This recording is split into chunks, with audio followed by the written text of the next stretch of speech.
The Inca created their own style of art that was a recognizable symbol of imperial dominance. Their art is mostly seen in things like masks or jewelry, because gold, silver, and copper were considered the sweat of the sun and the tears of the moon. They also made ceramics and textiles, which were clothing. Their designs often used geometrical shapes such as squares or triangles. One popular design was the checkerboard.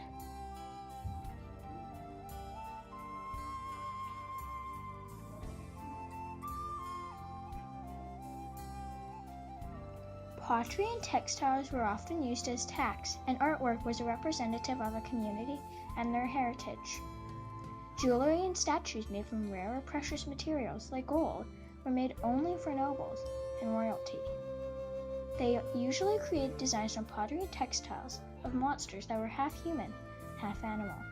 They would also trade for other things using pottery, textiles, jewelry, rugs, and blankets.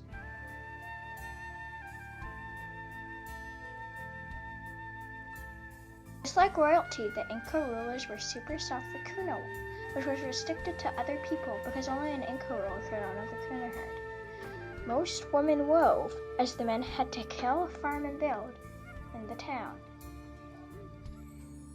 There were 3 different categories of cloth to weave from: chuzi for blankets, ahuasca for daily use, and quampi, the finest wool. Metal threads were woven into blankets and tunics to make them more precious. Some of the colors like black, white, green, blue, yellow, orange, purple, and red had specific meanings and therefore were the main dyes.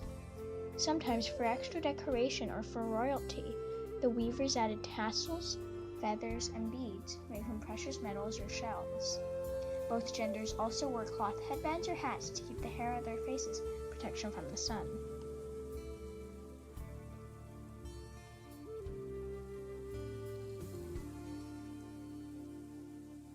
Inca were farmers.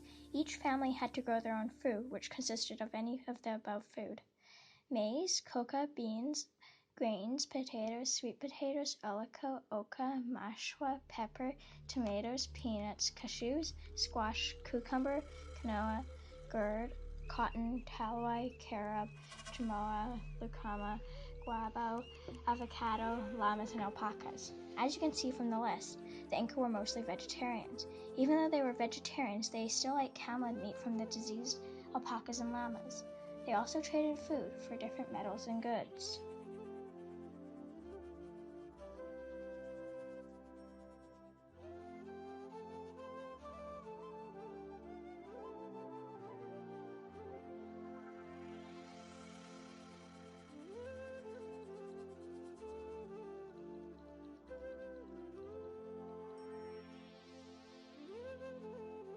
The Incas built stone staircases and paths that ran all around the village.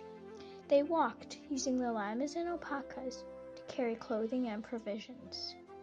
The most common way for rulers to be led around was to either be carried or to ride. Even so, the alpacas and llamas would have to be led on foot across the steep mountain valley, carrying food, tunics, pottery, and stone to trade and to build with.